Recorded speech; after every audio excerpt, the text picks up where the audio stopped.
Francisco Rocha. Diálogos. Diálogos.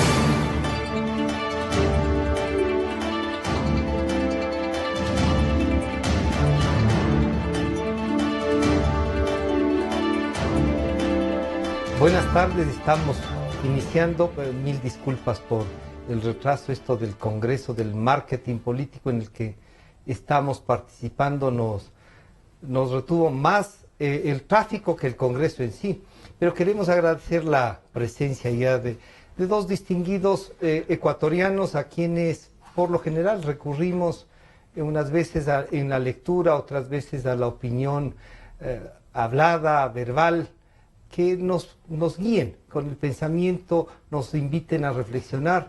Están con nosotros Gonzalo Ortiz y Diego Cornejo, no necesitan mayores presentaciones, recurrimos, como digo, por lo general a su pensamiento. Y hoy les hemos invitado para conversar. Esto es diálogos un poco para vivir la ciudad, vivir lo que está pasando.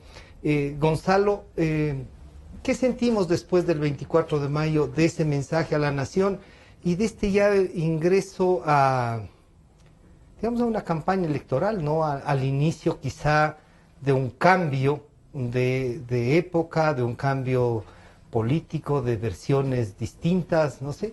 ¿Qué sienten ustedes que están siguiendo permanentemente la vida política? Bienvenido, buenas tardes, Gonzalo. Gracias, Francisco, buenas tardes. A mí lo primero que me llamó la atención fue el tono del mensaje del presidente en el que anunció que era el último mensaje a la nación, lo cual me llamó mucho la atención porque el presidente se despide el último día de su mandato, pues no un año antes, claro. Pero él se estaba despidiendo y todo tenía un tono de despedida, y él reiteró varias veces a lo largo del mensaje de que era el último de su mandato, con todo la parafernalia que él suele tener, ¿no? Porque el mensaje a la nación era un acto solemne e importante, pero ahora se convierte en una sabatina más. Hubo música, hubo decoración, palmeras, guachafería, como dicen los peruanos, chagrería, que diríamos en la sierra ecuatoriana, este estilo de mezclar mensaje y show, y luego de dar la palabra al vicepresidente y a la secretaria del CEMPLADES también me llamó muchísimo la atención. Entonces él volvió a hablar después, hizo dos discursos en realidad, también me llamó la atención. Y claro, el fondo de su mensaje, a mí me dio la impresión de que era más un mensaje diciendo lo que había hecho hasta el 2015 que un mensaje a mayo del 2016. Un poco como que se olvidó del último año, de la crisis, de la profundísima crisis que estamos. Claro, mencioné el terremoto, que no podía dejar de hacerlo, pero era más de lo que ha hecho hasta el 2015 como una especie de resumen de los logros y de los logros hasta el 2015 y olvidándose de que la crisis está borrando por completo esos logros. Porque si sacó a gente de la pobreza, ahora la gente está volviendo a la pobreza. Si creó empleo, ahora está creando desempleo, destruyendo trabajo. Y eso se olvidó. La otra cosa que me llama la atención, y aprovecho que es la primera intervención también para dar como un dato adicional, es como periodista, recibo obviamente información de varios de los ministerios, de varias de las agencias gubernamentales. Lo que noto claramente, y habría como medirlo incluso, es el énfasis que se está poniendo en el señor Glass. La información de la vicepresidencia de la República se ha multiplicado. Ahora nos mandan preboletines, que llaman ellos preboletines, eso nunca había habido en la comunicación social. Hay un preboletín, hay una agenda y luego hay el boletín de las cosas que hace el vicepresidente. Entonces están dándole un énfasis muy grande, lo cual demuestra clarísimamente que él será que es el candidato que vamos a del gobierno. Ya veremos en este tema. Diego, una primera apreciación antes de ir a la cadena nacional, que es muy corta por suerte, pero... Gracias, Diego, gracias bienvenido. Francisco por la invitación, es un gusto estar aquí con Gonzalo. A ver, yo creo que hay una segunda fase del mensaje presidencial que se ha producido en una pseudo entrevista realizada con un funcionario del gobierno, un señor Lazo, podría ser. Sí. donde el presidente ha confirmado que quiere ir a descansar en Bélgica, donde tiene alguna propiedad. Señalo esto porque me da la impresión que a partir de esto y de la aparente decisión definitiva del presidente Correa de no optar por una reelección, todavía está abierta esa posibilidad, aunque es muy remoto, lejana. Esto ha tensionado algunas fuerzas dentro del partido de gobierno y dentro del gobierno, tengo la impresión. Lo que acaba de decir Gonzalo es una expresión de aquello, pero también los lapsus de esta señora Rivadeneira, que funge de presidenta de la Asamblea Nacional, donde al menos yo le he escuchado 2 veces que se califica de presidenta de la República. Creo que son síntomas, en todo caso, la presencia del ex vicepresidente Moreno en el país también ha significado esto. Correa ha dicho, precisamente en esta última intervención, que él cree que, contrariamente a lo que piensa la mayoría de los sectores políticos del país que no están con el gobierno, que su movimiento, su proyecto político va a permanecer y va a ganar las elecciones en febrero del 2017. Yo creo que esas palabras hay que considerarlas también, porque la impresión que yo tengo es que, y este es un criterio muy personal mío, es que en verdad esto que se llama revolución ciudadana, el correísmo, el correato, tiene posibilidades de prolongarse fundamentalmente por la descomposición y la dispersión de fuerzas políticas alternativas que existen en el país. O sea, Creo que ese es el síntoma ahora, ¿no? No hay una fuerza, tú verías, que puede enfrentar consolidado o que se pueda consolidar en la campaña, no importa 6, 7, 8 candidatos. A ver, no se trata de derrocar a un presidente, no se trata de un cambio de gobierno ordinario. Yo parto de aquello. Es un cambio de régimen político. Los cambios de regímenes políticos, como los que se han producido en Chile, los que se produjeron en su momento en Checoslovaquia, ahora la República Checa, implicaron un proyecto de convergencia de las fuerzas democráticas muy profundas. ¿Qué es lo que no se ha producido en el Ecuador?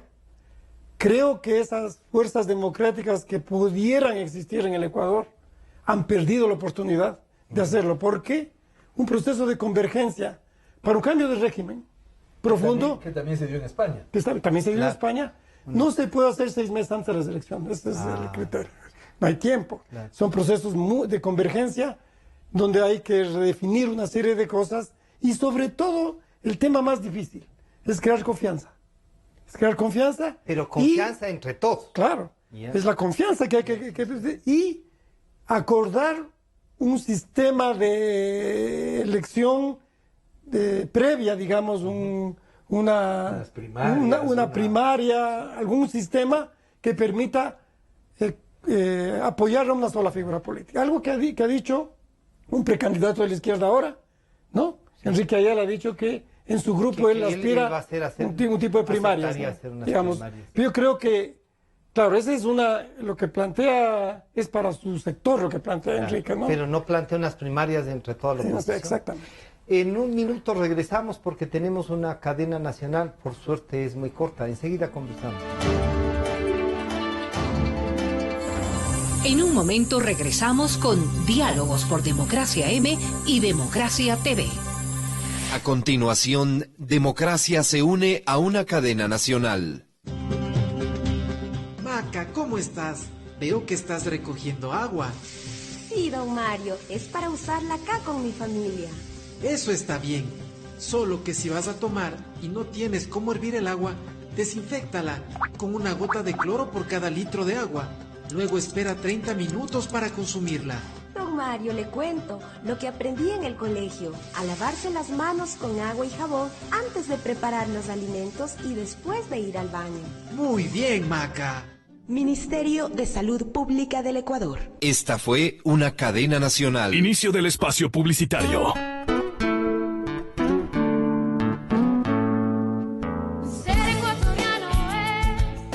Joven ecuatoriano, si tienes de 18 a 22 años de edad, te invitamos a ser parte del Servicio Cívico-Militar Voluntario, sábado 4 de junio 2016, de 8 a 17 horas, en los centros de movilización del país. Vive el servicio militar, una oportunidad de vida. Mayor información en www.dirmov.mil.es, Facebook, Dirección de Movilización, Twitter, @DirmovSocial.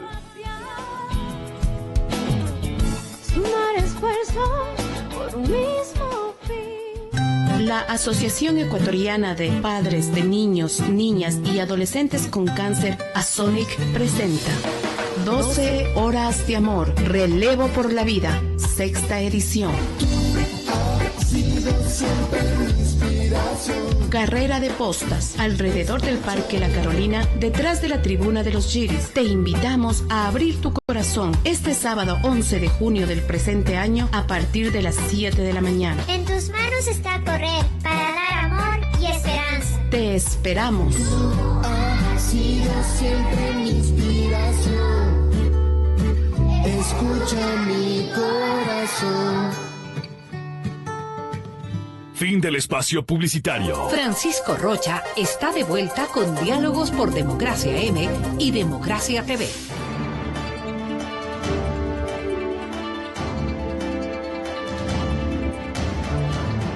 De regreso para conversar, estábamos cruzando algunas ideas mientras ustedes escuchaban la cadena nacional. Gonzalo, ¿hay la posibilidad de tener un acuerdo nacional? Ya se llama así el acuerdo nacional de lo que quedan de las izquierdas fuera del gobierno. Y uno diría, bueno, por lo menos esas les van a disputar un espacio. Pero así se va dividiendo por partes no solo la posibilidad de ganar, sino la posibilidad de que, como dice Diego, yo no comparto tanto este idea. Yo tampoco, te digo. Este fatalismo de Diego me dejó muy preocupado. Y creo que no, porque al haber esta dispersión, incluso en el caso de que no haya un acuerdo más amplio, que ciertamente en eso podría tener razón, y creo que tiene razón Diego, aunque no hubiera eso, tampoco es que van a ganar en la primera vuelta el candidato Glass o el binomio Glass-Moreno o el que fuera, o Glass... señora Rivadeneira, no sé con quién vaya a ser, pero no van a ganar en la primera, porque el mayor enemigo de ellos es el desempleo, que está cundiendo en el país de una manera espantosa, que está golpeando no solo a las clases bajas, donde ya se han perdido 300,000 puestos desde el año pasado, sino a las clases medias y a las clases medias altas. No es raro que uno oiga que personas de 40 años con maestrías y formación en el exterior y una experiencia ya de 10, 15 años en puestos de trabajo, los pierdan. Están votando y empresas que no deberían votar gente, como las tecnológicas, por ejemplo, que están ganando mucha plata, las de telefonía celular, sin embargo están cortando. Y están cortando en todos los niveles y todos están en estado de emergencia. Los médicos están perdiendo clientela, la gente deja de ir a los médicos más famosos y mejores y más buenos para acudir a otros sistemas de salud y están quedándose sin sus pacientes. Entonces tú encuentras ahí esa va a ser la mayor campaña contra el correato, como dice muy bien Diego. No va a ser la que haga la oposición o el señor Lazo o el que fuera candidato de centro izquierda, sino el desempleo. Y entonces no van a poder ganar de entrada, no van a poder tener ese 40%. Incluso si fuese Correa, incluso si fuera Correa. Por eso es que Correa no se lanza. Él sabe bien por las encuestas de que no puede ganar. Y entonces, porque el apetito de poder no le falta, no es que está cansado, ni quiere que la patria descanse de él, ni él descansar del Ecuador, con esa arrogancia con que lo dijo. No, él sabe que no puede ganar. Y van a hacer el esfuerzo supremo, además tienen la cancha inclinada y el árbitro vendido, pero creo que aún así no van a ganar en la primera vuelta. Entonces ahí habría la obligación de votar por el que pase, ¿no? Lamentablemente así es la democracia ecuatoriana. Diego, ¿y quién podría admirar entonces en esta división y subdivisión que a veces asoma en el otro espectro? ¿Quién podría ser el que pase? ¿Te da algún nombre de eso o no? Yo creo que este momento no es un problema de figuras o de personas, sino del proyecto político que se podría acordar, porque implica un programa de gobierno, implica conciliar qué tipo de país queremos, qué tipo de sistema político vamos a insistir en el presidencialismo radical. Hay formas de parlamentarismo que se puede... se podría ir implementando. Claro, porque hay candidatos que están hablando de una reforma constitucional por medio de una asamblea, hay otros que dicen por medio de un referéndum, en fin. De modo que esta es la discusión que no se ha dado. La que sí se ha dado es en torno a la vigilancia o fiscalización electoral. Por eso es que ayer una reunión en la OEA con el secretario Almagro, al que un grupo de partidos, los representantes de partidos de la oposición concurrieron para solicitar la observación o la vigilancia electoral de la OEA.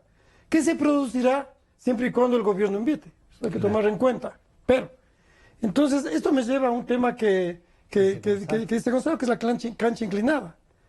Hay un sistema de fraude montado, por favor, no nos olvidemos. No nos olvidemos que la consulta popular ganamos, pero perdimos. Ganamos el rechazo a la ley de comunicación, pero la ley de comunicación se hizo y está vigente. Por cómo se manejaron, ya el proceso es un problema, digamos, técnico-político del proceso electoral, en torno al cual sé que distintas fuerzas políticas han estado convergiendo y pensando y buscando acuerdos para compartir esa vigilancia electoral. Si antes eran 44.000 mesas, ahora son 40.000 mesas. Cada partido no puede tener una supervisión, una vigilancia además no hay electoral. una estructura de ningún partido. Exactamente, por eso es lo que se pretende compartir. Ese compartir, esa convergencia sobre este punto en específico ha sido difícil de construir, entiendo. No está consolidada todavía, pero ese es hecho. Es decir, no solo se puede... A ver, lo que quiero decir que el tema... Hay varias etapas del acuerdo. Y que el tema económico no es mecánico. No quiero decir que el desempleo lleva a una derrota. A una posición política. Porque puede llevar un voto en contra, pero no necesariamente a que ese voto en contra se exprese como una pérdida del candidato del gobierno, es lo que quiero decir. Porque hay otros temas que son muy complicados. ¿Cómo ha funcionado el sistema, el Consejo Electoral? Realmente está montado un fraude, no para el momento solo del día de las elecciones, 17 de febrero.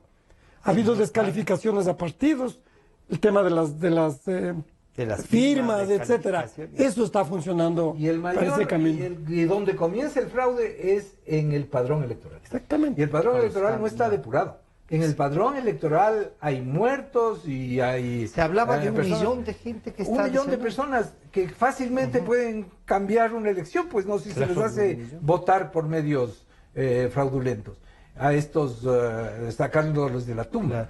Entonces, ese punto... Hay varios frentes, entonces no es solamente que hay que confiarse en el problema económico, sino que... Sí, yo creo que esos otros factores están y existen, y que hay que cuidar cada voto, y los partidos tienen que ponerse de acuerdo para cubrir entre todos y la ciudadanía, porque no es solo los partidos, es la vigilancia de los ciudadanos. Los ciudadanos tienen que cuidar su voto, sean del partido que sean, o aunque no sean de ningún partido. Claro que la mayoría no es de ningún partido. Ellos y todos nosotros tenemos que cuidar el voto. Y entonces tenemos que tener representantes en cada una de las mesas como observadores electorales para ese día clave de la democracia. Hay que de la historia ecuatoriana. Oye, Gonzalo, es un acuerdo, si la diferencia de los resultados electorales es tan corta como Macri en Argentina, perdemos. Para evitar el fraude, la diferencia tiene que ser muy grande en el Ecuador. Ese es el tema. 5 o 10 puntos. Claro, hay que luchar por una diferencia mucho más grande. Y eso no está garantizado. Una vigilancia del voto que es ciudadana, vigilancia ciudadana. Hay que ir creando una corriente para vigilar el voto, ¿no? Diego, ¿hay espacio para un acuerdo o todavía estas cosas que eran hasta finales de los años 90, de izquierda, derecha, de la más allá de la derecha, del centro izquierda, de más allá de la izquierda, se puede un poco, ya se cayó el muro. Yo creo que siempre hay espacio, ¿sí? Lo que pasa es que no hay tiempo. Que es un tema de temporalidad, es distinto. El tema espacio-tiempo. Claro, es un dilema filosófico. No, es eso. ¿Sí? Porque los procesos son más lentos, son de construcción mucho más lenta. Pueden haber acuerdos electorales por candidaturas, en fin, que no van a apuntar a lo que yo he dicho, que hay que cambiar un régimen político. De modo que hay que ganar las elecciones, pero eso podría ser un buen acuerdo también. ¿Y sobrevive el régimen político? ¿Qué sobrevive del...? Ya nos pusimos de acuerdo, ¿qué debe sobrevivir? ¿Qué hay que desmontar? ¿Qué hay que desmontar de la economía correísta? ¿O hay que mantener algo? Claro, no sé. Esos temas que hay que... Y lo mismo del sistema político, ¿qué es lo que queda?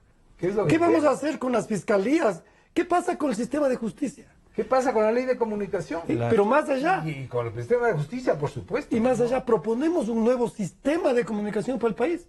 ¿Qué significa eso? Claro, ¿qué significa no solo eso? La ley. Es decir, es mucho más complejo. Esta cosa que pusieron en marcha, el reparto de las frecuencias, por ejemplo. Lo que está en marcha.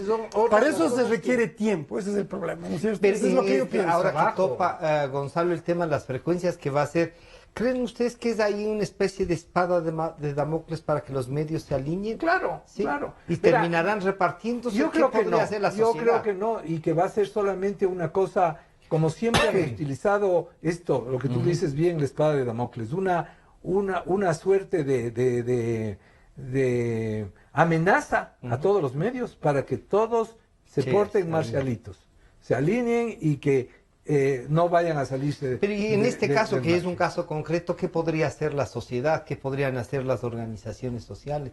Los candidatos deberían tener una posición ya deben tener una posición y expresarla públicamente y sobre el reparto de frecuencias, porque esta es otra arma más para este fraude, claro. Pues, porque en el fondo es no dejar expresarse a la sociedad, sino tenerles a todos alineados como quiere el gobierno, ¿no? Diego, antes de ayer decía Ramiro González aquí que incluso ellos habían avanzado en nombres para ver primero en la parte legislativa. Ellos sí plantean de que hay que desmontar algunas cosas. Esta unidad donde están los alcaldes de Quito, Guayaquil, el prefecto de la SUAY, está Ramiro González y algunas otras fuerzas. Aquí eso tiene que ver con dos propuestas que existen en los ambientes políticos actuales. Ganamos el Ejecutivo, con un presidente con un programa concreto que lleve incluso a una muerte cruzada, reformamos la Constitución y se reforma el sistema político. Esa es una de las alternativas que están discutiendo. Y por eso necesitas un gran candidato para la presidencia. La otra alternativa que está funcionando en ese grupo de donde está Ramiro, que es de centro derecha, digamos, ahí se plantea la ocupación, digamos, la ganancia de la Asamblea Nacional y a partir de aquello, eso también implica una muerte cruzada probablemente si es que es un recurso constitucional que tiene el presidente de la República en el caso del Ecuador. Si es que la tensión con el Congreso llega a límites intolerables o como quiera llamarle, ¿no es cierto? Ese es el problema que existe. Entonces la pregunta es esa. ¿Es posible tener una mayoría legislativa? Esta es una pregunta de difícil respuesta, a menos que se diga que una gran figura presidencial arrastra los votos de la Asamblea, que es la experiencia que tenemos con Correa. Por lo cual quiere decir que se necesita también una figura presidencial fuerte. Y este es el problema de los partidos, por los que cada uno de ellos quiere tener candidato presidencial. Claro. Por el candidato presidencial por su presencia a la es una locomotora para poder tener, si no llega. Claro, y eso se ha comprobado repetidamente que un mal candidato pues hace fracasar a todas las listas.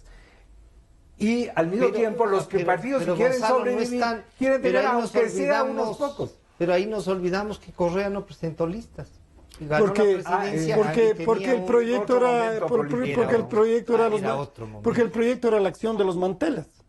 Era tenían previsto la disolución, claro. Pero si hacen un candidato presidencial, Diego, que nos lleve y convoque, no sé si a una asamblea o a construir esa es una alternativa que gane, que sea un hombre que esté más allá de los candidatos y que en un año tengamos con un proyecto concreto, consolidado, concordado, acordado con ¿Se puede llegar a eso? En el papel es posible. Ya. Eso te puedo decir, teóricamente es posible. No sé si en la práctica política real de los políticos de carne y hueso en el Ecuador sea posible. No, yo tengo mis dudas todavía, no. Yo no tengo mucha experiencia, yo tengo experiencia política. Bueno, pero si el Diego no tiene experiencia política, pero quiero decir que no he estado, claro, Gonzalo ha estado incluso de funcionario de un gobierno, ha ganado y ha estado en la izquierda democrática, en fin, hay una diferencia, ¿no es cierto? De modo que yo tengo, lo que quiero decir es que mis prejuicios periodísticos se mantienen. Exacto, sí. Esos prejuicios siempre pesan. Claro. Pero, y aquí hay, yo diría, pero yo siempre promuevo la militancia. No he sido un afiliado a un partido que haya hecho vida de partido, ¿no? Pero alguna vez León Roldós me dijo, León Roldós, perdón, alguno de los dirigentes de la izquierda democrática me dijo, no eres afiliado, pero qué militante. Claro. Cachito Vera, yo por eso digo, la militancia es una cosa y la afiliación es otra. Claro. Entonces sí, y fui candidato a la izquierda democrática, mucha honra, y fui el concejal más votado en las 2 ocasiones de que me presenté, lo cual me honra más todavía.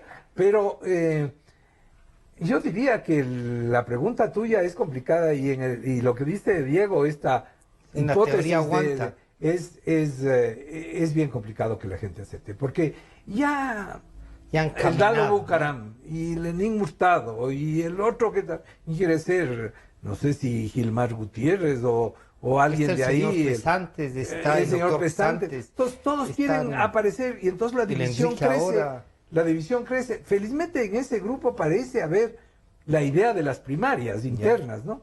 Y ojalá se logre con eso consolidar a ciertos segmentos de centro izquierda alrededor de la figura que gane esa propuesta. Por cierto, y esto de la unidad de los alcaldes. El diario El Comercio tiene ahora una encuesta en su página para votar precisamente por todos estos nombres. Paco Moncayo, Enrique Ayala, Lourdes Tibán, están varios de los candidatos, y entonces está corriendo esa encuesta, que no es una encuesta científica, pero que está divertida. Que puedes llevar a pensar. En esto de las campañas, Diego, y tú has seguido, digamos, las del retorno las has seguido desde completamente, ¿no es cierto? Claro. Desde el retorno hasta el frenazo, diría yo. Sí. Pero, ¿qué posibilidades hay entonces de que se construya una candidatura más allá de si no hay unidad o no? Pero se va construyendo. Existe, y me parece que hay una que avanza más rápido que otra. Está corriendo sola este rato. Existe, y hay pruebas históricas para eso. La propia candidatura de Roldós fue eso. ¿No es cierto? Que fue en ese tiempo, era la sorpresa, ¿no es cierto? Y la propia candidatura del actual presidente Correa, frente que no se esperaba que pudiera desplazar a la candidatura de León Roldós. Claro. Recordemos esto, sí es posible. Eso técnicamente lo llaman los outsiders, lo que quieran llamarse. Pero sí es posible que una figura conecte con el sentimiento nacional de un momento. Aquí hay una serie de sentimientos cruzados en el país, diría yo, luego de 10 años de correato. De modo que esa es la tarea de los políticos. Ojalá haya suficiente inteligencia, olfato, instinto político para conseguirlo. Caso contrario, todo lo que estaríamos haciendo va a servir a un proyecto electoral del gobierno actual, que tiene ventajas. Tiene estructura. Maneja la economía, maneja un discurso político, una estructura política, maneja recursos políticos del Estado que los pone y los va a poner, y como ya ha puesto varias veces en las elecciones pasadas.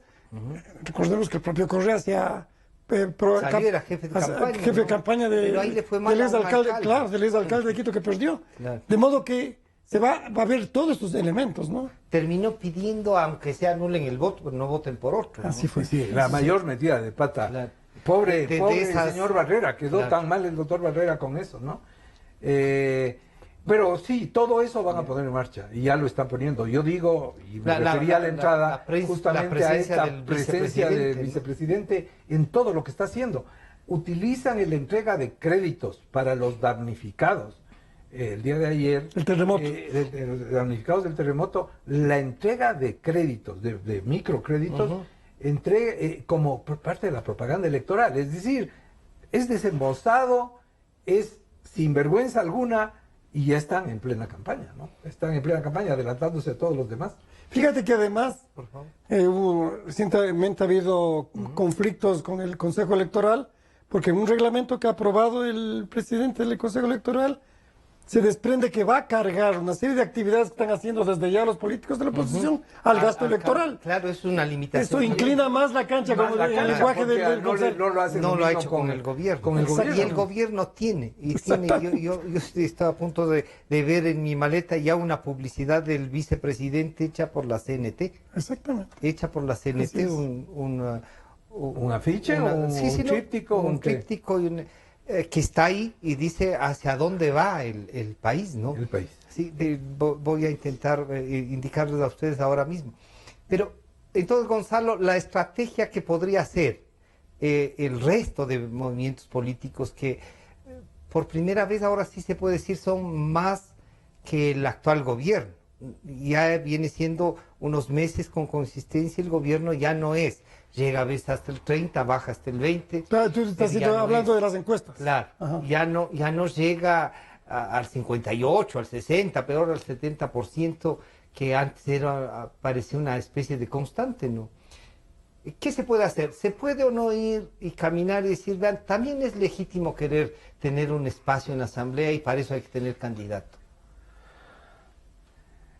Bueno, el sistema político ecuatoriano obliga a eso, es decir, si las elecciones para diputados fueran en la segunda vuelta, habría una obligación de concentrarse y de apoyar a un solo candidato, pero al tenerlo en la primera vuelta obliga a la dispersión. Es tan importante eso para poder conseguir diputados que obliga a tener varios candidatos presidenciales. Pero creo que si hubiera el patriotismo y una visión un poquito más de mediano plazo, no digo ni siquiera de largo plazo, de mediano plazo, no es suficiente que ese partido chiquito sobreviva. Lo que importa es que sobreviva la democracia ecuatoriana. Lo que importa es que salgamos del espantoso momento económico en el que va a dejar el correato al país. Eso es más importante que el pequeño partido político. Lo que pasa es que esta tendencia a hacer cabeza de ratón en vez de cola de león lleva a una dispersión espantosa, ¿no? Que sea posible, que es lo que nos preguntas, un poco que hagamos un ejercicio de profetización. Sí. Yo creo que habrá unas 2 o 3 candidaturas más fuertes de oposición y habrá unas 5 candidaturas muy débiles de oposición. Y entonces, por eso decía, ¿no? A la final quedará... Pero ahí digo, se corre el riesgo, si hay 2 o 3 fuertes de la oposición y el resto que casi no van a asomar.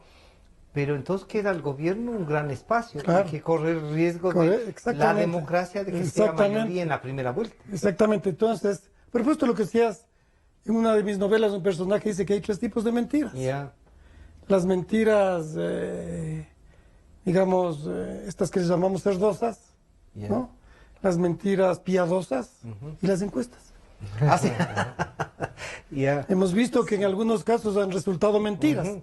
Pero ¿por qué es importante una encuesta? Porque en los procesos de esta naturaleza de unidad, la encuesta muchos optan por la encuesta como una forma de primaria. Yo he escuchado decir a partidarios del precandidato Lasso, si tienes un candidato, enséñame las encuestas de tu candidato, porque yo tengo estas.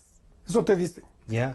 Esta es una forma. En Chile, cuando hubo el proceso de concertación, se financió un proceso electoral privado, en la práctica. Claro, así fue. Y esa fue la alternativa. Entonces de ahí salió un candidato que fue Elwin, y fue el que permitió salir, exactamente. Que no era de la izquierda, sino de la democracia cristiana. Exactamente. Que entonces también es izquierda, de la democracia cristiana, digo, ¿no? Pero no era, digamos, de la izquierda tradicional. Sí, exacto, sí.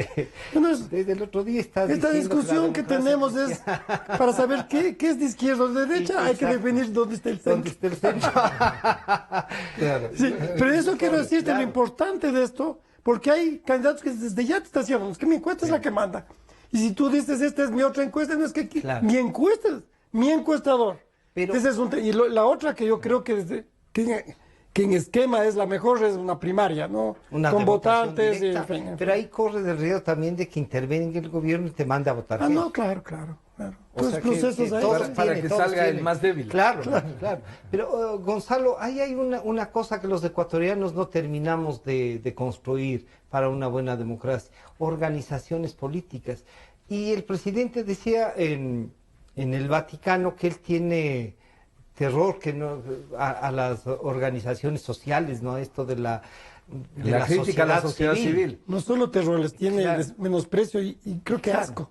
Y dice que la sociedad civil un poco como, y yo debo decir que siento también que ha desplazado a la organización política, destruido, ¿no? Les ha molido, les ha machacado a la organización social y a la organización política. Por tanto, bueno, la organización política aprovechó el momento de mayor desprestigio del sistema de partidos para él lanzarse, un poco como Velasco Ibarra, contra los partidos políticos. Ahí se repite el fenómeno del velasquismo. El velasquismo desplazó en ese momento el Partido Liberal, el Partido Conservador, el Partido Socialista y el Partido Comunista, y contra los partidos. Velasco hizo su campaña contra los partidos, aunque en el fondo tenía al comienzo el respaldo unánime del Partido Conservador, de la derecha ecuatoriana, y luego él fue cambiando, ¿no?, de posición. Yo explico que el fenómeno del velasquismo no es que Velasco no es el mismo Velasco Ibarra cada vez, sino que va desplazándose hasta entregarse en brazos de la oligarquía guayaquileña y del populismo al estilo Correa o al estilo Nebot actualmente, ¿no es cierto? Entonces, yo hablaba de Velasco en el sentido de que actuó en contra de los partidos políticos, pero y que Correa ha hecho lo mismo.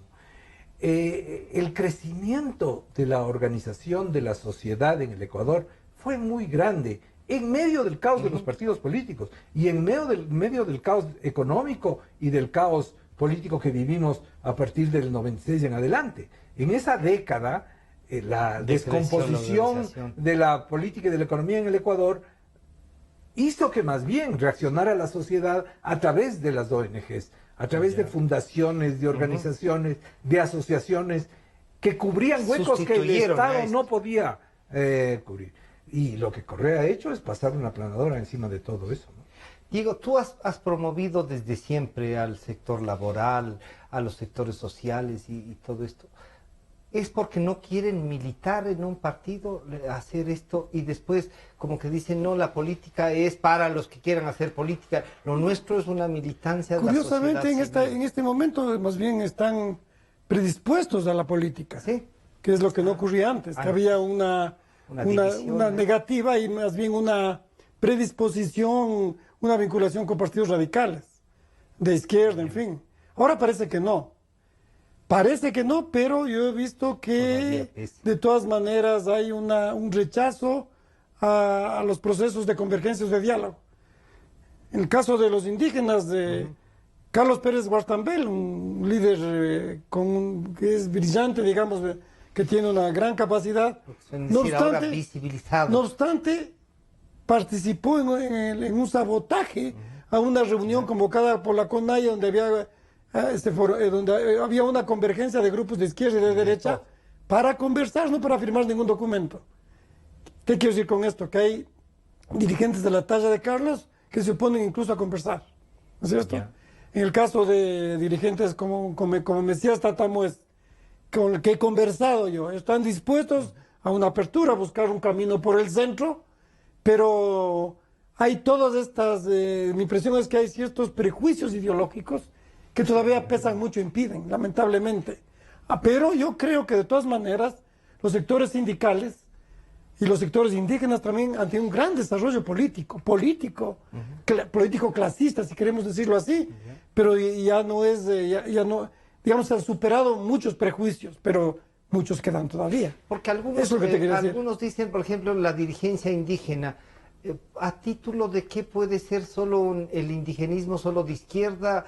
¿Y por qué uno piensa en los otavaleños, grandes comerciantes buscando tratados de libre comercio, y a los otros opuestos totalmente? Claro, entre el comerciante indígena de Otavalo con el de Zumbagua o Tigua, que son productores de alimentos, hay diferencias. Y esta diferencia se expresa de distintas formas en el movimiento indígena. En la reunión de ayer de grupos de centro derecha, digamos, anoche o ayer en Washington, en la OEA, hay un indígena. Me parece que es el exalcalde de Cotacachi. De Cotacachi, sí. Bueno, está ahí, por ejemplo, ¿no? ¿Por qué esos grupos, precisamente los que convocaron a la CONAIE, estos otros grupos, a la reunión que petardeó Carlos Pérez, son gente que tienen otra visión, una visión más política, pero para los radicales dicen esto es desnaturalizar toda la lucha de 40 años. No sé. Esa radicalidad, y no se dan cuenta que esa radicalidad les ha llevado a la inoperancia política, porque estar demasiado a la izquierda, como ellos se han puesto, tanto étnica o antes también, los trabajadores desde el punto de vista de las clases sociales, les lleva a marginalizarse, a autocondenarse, a ser solamente una voz de protesta desde la izquierda meramente simbólica, meramente testimonial, y no a influir en la plataforma, por ejemplo, del centro izquierda para que acepten sus causas o algunas de sus causas y llevar adelante una plataforma más consensuada, Cuando más han amplia, aceptado ¿no? eso, han tenido participación y han estado. Y... Pero entonces, esto quiere decir, en todos estos grupos hay el síndrome del pecado original, definitivamente. Frente a eso, en Checoslovaquia, por ejemplo, gentes como Milan Kundera les recordaba la fábula de, ¿cómo se llama el personaje de Edipo? Edipo le mata a su padre sin saberlo, convive con su madre sin saberlo. Cuando se entera, ¿qué hace Edipo? Se perfora los ojos y se aparta de Tebas, de donde esté, y se va del mundo con la culpa, ¿no? Kundera dice, en el sistema que rigió comunista, había gente que decía, es que no sabíamos lo que iba a pasar. Entonces Kundera les recordaba el síndrome de Edipo, decía, entonces váyanse, clávense los ojos y retírense. Pero en nuestro caso no pasa eso. Gente que tiene ese complejo sigue reproduciendo esos complejos en una situación distinta. Y lo que quiere es clavarle los ojos al otro, no él que tiene la culpa. Sí. Es cierto. Es decir, porque ¿tienes o no la culpa? Esa es una gran discusión. Que muchos dicen, yo no sabía. Los colegas, amigos que han estado en los 10 años del correo. Sí, los de no Ruptura 25, no sabíamos a dónde nos llevaba, no sé, pero llegaron. Ese es el problema. Sí, algunos se quedaron un poco más. Y otros, sí, cuando se propone la alternativa con Álvaro Noboa, era obvio que teníamos que votar por Correa.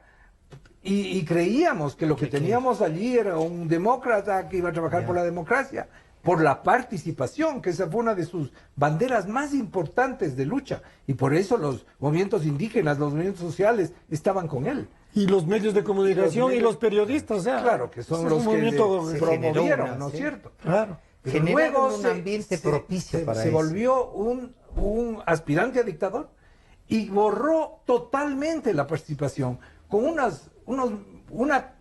la propia Constitución. Es verdaderamente payasada tras payasada con relación a la participación, para que suene a participación, pero que no lo sea. Claro, y este organismo creado de participación, como una especie de estatizar la participación. Burocratizar la participación y estatizar la participación. Es una de las cosas que hay que cerrar, me parece. El absurdo más grande, ¿no? El famoso quinto poder. Diego, en estos minutos que nos van quedando, y Gonzalo, yo les plantearía que nos ayuden a reflexionar sobre, primero, qué puede pasar en este año con el gobierno y en virtud del último informe, que para él era el último y a nosotros nos falta el que sea el determinado gobierno. ¿Qué puede pasar y de qué nomás hay que estar? Tenemos el dinero electrónico y en una ley, se pueden venir la ley de ¿cómo se llama?, de plusvalía y de herencia. que como que radicaliza eso. A ver, en la parte económica, según yo he escuchado a algunos economistas que saben del tema, debe producirse reformas más radicales todavía, un ajuste más radical, más grave, lo que exacerbaría una situación política negativa para el gobierno. Tengo la impresión de que si eso es así, el gobierno necesita ganar tiempo, está ganando tiempo, recurriendo a obtener fondos, digamos, para su operación de distintas formas, de distintos lugares, incluso con gestos que implican abuso de poder, en fin, lo que hemos estado discutiendo en estos días. La pregunta es, ¿tiene suficiente tiempo? ¿Llega hasta enero o febrero esto? Entonces, si eso es así, es el próximo gobernante, quien sea, el que se va a encargar con una herencia muy pesada. Este es un tema. Sí. El otro tema es precisamente la configuración del escenario político, exacto, que hay que verlo, cómo se da. Esto tiene algunas determinaciones incluso externas. Ahí habría que ver cuánto impacta el tema de Venezuela ahora con Almagro. Yeah. A mí me ha sorprendido que las expresiones del presidente Correa y de un señor Long, el canciller, que son muy tibias respecto de Correa. Y hubiera esperado que sean mucho más de Almagro. Sobre la aplicación de la Carta Democrática, de modo que eso también... El presidente dijo que se le ha ido un poquito la mano, pero que desde hace rato está medio desubicado. Pero en el talante de Correa, eso es... eso es suave. Claro, es como no decir nada. Yeah. Van a pasar cosas en el Perú este domingo, sí. Va a haber una configuración internacional distinta, hay un impacto de lo que ha pasado en Brasil, en fin.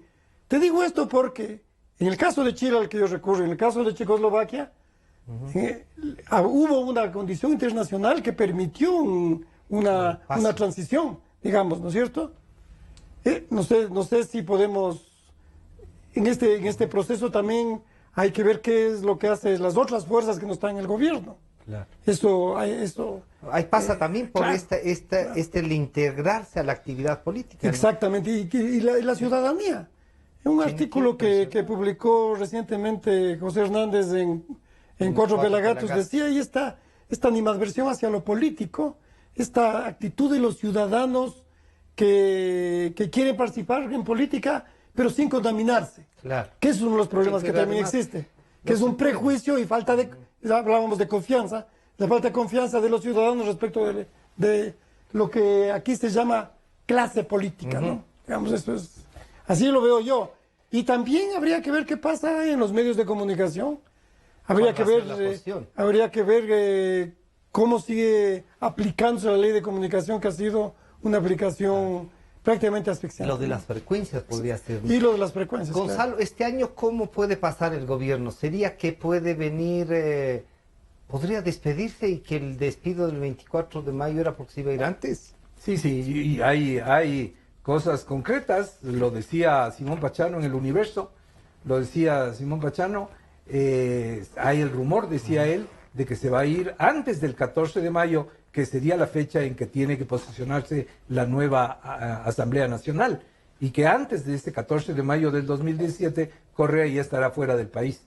Lo cual yo decía en mi último artículo en la revista digital Plan B, que por cierto fue bajada por la SECOM y después recibió un ataque de robots con lo que se llama denegación de servicio, claro. Denegación de acceso, el día de ayer. Pero bueno, en este artículo decía yo que sería salir corriendo, ¿no? Es decir, no tener fe ni siquiera en sí mismo, ni siquiera en lo que hizo, no poder dar la cara y salir corriendo del Ecuador. No sería digno de quien ha estado 10 años en el poder, no sería digno de quien ha dicho que es el tesoro más grande de la Revolución Ciudadana. Así mismo se definió él, ¿no? Oye, Gonzalo, y no sería digno de los ecuatorianos. Que debemos decir, oiga, señor, quédese para que hagamos cuentas. Claro. Que eso se hace en cualquier gestión. Hagamos cuentas, cómo le fue, qué hizo con el presupuesto y qué gastó, qué no gastó. Hagamos cuentas. Pero ahí están las carreteras. Entonces no hay que dejarle salir. Pero ahí está también la plataforma de la Refinería del Pacífico. Para la que todo tenemos que ver. Un embajador. En estas pigricias ahora nombran un embajador especial, del que no he oído nunca. Puede ser que sea una persona muy brillante, para que se pasee por el mundo tratando de levantar plata. En ese momento no le da nadie para la refinería del Pacífico. Es absurdo, es botar la plata, pero y financiarle a alguien para que se publicidad pasee. de esta refinería de Esmeraldas repotenciada que dice 1.200 millones que están ahí, y hay gente que te dice que esta refinería comprada nueva habría costado 850. Pero así es. Ha habido ya denuncias concretas de los negociados que ha habido ahí, ¿no? Y el señor Bravo está preso, el que... Claro, pero denunciado por ellos mismos. Y aunque el gobierno dice, no, si este era un señor de carrera, que no le hemos conocido, y están los videos en que le decía, querido Alex, le decía el presidente Correa. En algún momento tendremos que alertar a las oficinas de migración para que le digan, no, señor, no puede salir. Claro. Sí, antes, si no es, también entonces. Creo que no sé si existe en la Constitución una limitación jurídica que le dice que usted para poder salirse ha sido presidente. Lo malo es eso. Dentro del primer año pide esta Constitución es tan ambigua que lo único que dice es que tiene que informar a la Asamblea las razones y el periodo que estaba ausente. Pero no dice si la Asamblea le autoriza o no, si debe autorizarle o no. ¿Y qué pasa si le dice que no? Que no. Pero esta le va a autorizar antes. Esta le va a autorizar. Ya le autorizó. Ya está autorizado. Cada vez. Esta es lo que les decía, la publicidad que encontré, me la entregó el taxista. Porque están repartiendo los taxistas. Los taxistas. O sea, ya están Entonces alineados. Yo le pregunté, ¿y cómo así usted está repartiendo esto, no? Y me dijo, ¿sabe que tuvimos una reunión para respaldarle al señor Glass, los que no tenemos? Y aquí hay una especie de plan de gobierno. ¿Que era un taxista ilegal o era un taxista era un, regularizado? Me parece que es un taxista que tiene aspiraciones de quedarse taxista. No. Un lechucero. No, es un taxi de compañía que está ahí, pero que alguna cosa les falta, y les invitaron a reunirse en Calderón, y entonces tenía ya están los mecanismos de... Y ya se está haciendo campaña. Mecanismos Y volvemos a lo que hemos discutido. política. ¿Acaso el Consejo Electoral le va a llamar la atención por eso? Dice, ¿va a limitar esto? ¿Le va a cargar al gasto electoral? La foto que dice más empleo, más inversión y más oportunidades para el país. El Ecuador va por más. Y la firma del vicepresidente. ¿Va por Glass o por más? Por más. Por Glass más. A este nuevo eslogan que están teniendo de Patria Va. Que eso es va por más, es juntarle con eso, ¿no? Subliminalmente. Pero eso es propaganda electoral y es la utilización más perversa del poder del gobierno. Poner al clientelismo, es decir, a esta gente necesitada de trabajo, para que se ponga a repartir propaganda. Se inclina la cancha más en la figura del Gonzalo. Es una denuncia tremenda la que acabas de hacer, Francisco. Sí. Bueno, el taxista me entró y me dijo, vea, disculpe, yo no estoy, me dijo, en el gobierno, pero estuve en la reunión del fin de semana, nos entregaron, se supone que iba a ir el vicepresidente, pero no fue una persona, una señora, y nos entregaron a cada uno de los taxistas para que tengamos miles de el taxi, ¿no? Miles de hojas de estas. Bueno, así están las cosas, y en estos 3 últimos minutos les voy a pedir entonces que nos den una recomendación a los ciudadanos de cómo integrarnos a la vida política. Yo, más allá de cómo me fue en la militancia, siempre creo que la gente debe hacer militancia política y que debe estar enterado. Lo que dicen que decía en La Puerta del Infierno, del Dante, ¿no es cierto? Cuando uno tiene que entrar al infierno, no sé si es exactamente lo que dice, abandonar todos los prejuicios y las esperanzas también. De modo que hay que entrar sin mucha esperanza, pero también sin prejuicios al tema de la lucha política. Yo creo que este es uno de los... La desconfianza hacia los políticos es un peso muy grande todavía, de modo que esto es lo que creo... Es para los ciudadanos, tú dices, al ciudadano hay que decirle eso, que deje los prejuicios y que vamos a poner el hombro para que ver si se puede salir. De todos. Hay ciudadanos, la gran masa de votantes es muy joven en el Ecuador. Y muchos de esos jóvenes no conocen otra cosa que el correato. Claro. Y algunos de ellos se creen, 15, ahora tienen 25. Se creen esta prédica constante de que antes no había carreteras, ni había hospitales, ni había nada. Se creen. Hay jóvenes que creen sinceramente que antes no había carreteras. Casi que nos movilizábamos en mulas, ¿no? Hasta que vino Correa e hizo las carreteras, ¿no? Yo creo que hay que volver a contar la historia del Ecuador, hacer saber que eso es un mito que ha creado Correa, que sí teníamos carreteras, que sí había autos, que no nos movilizábamos en mulas. Eso hay que contarles a los jóvenes. Y yo no sé, claro, hay que llegar a ellos por los métodos que sean, pero el más importante de todos es realmente cómo es que vamos a salir de este hueco espantoso en el que estamos y que ya están sintiendo, que sus padres están sintiendo. Incluso que esa gente de 40 años que está perdiendo el empleo, habiéndose preparado bien, lo está sintiendo en carne propia. Y entonces creo que el trabajo es básicamente un trabajo de información. Los que estamos en los medios tenemos que seguir haciendo eso. Información, recapitular nuestra historia, nuestro pasado y apuntar hacia un futuro. Yo creo que el que va a ganar las elecciones es el que más esperanzas dé. Y en ese sentido se anota Glass, ¿no es cierto? Dar esperanzas. Lo que pasa es que él viene de este peso del correlato, pero el que más es la esperanza, realidad, no es la esperanza. El que más pueda apuntar hacia un mejor futuro, hacia un mejor horizonte. Una última frase, Diego, para terminar esto, despedir este programa y este diálogo que les agradezco a los dos. Bueno, aquí estamos personas de tercera edad hablando, los dos al menos, en un país donde se vota desde los 16 años. Sí, como decías hace un momento, los chicos de 20 años, 25 años solo han conocido esto. Claro.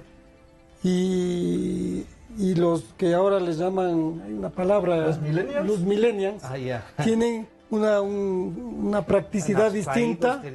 Y yo te voy a decir una cosa, yo soy millennial en un empaque de lujo. Muy bien. Que no es bien terminado. En un empaque niquelado.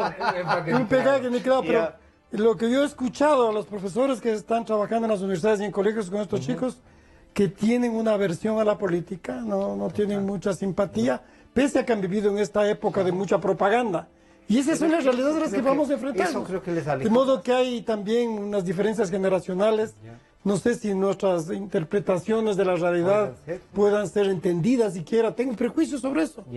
Aunque hay que abandonar todos los prejuicios. Exacto. Sí. Entonces no es que vamos a entrar a las puertas del infierno, sino solo a una campaña electoral. Quiero nuevamente agradecer a Diego Cornejo y a Gonzalo Ortiz. Ustedes ven por qué son frecuentemente invitados, por qué son frecuentemente leídos. Nuevamente, gracias por el aporte. Esto también construye democracia. El programa lo podrán volver a ver a partir de las 3 de la tarde. Está ya colgado en el YouTube.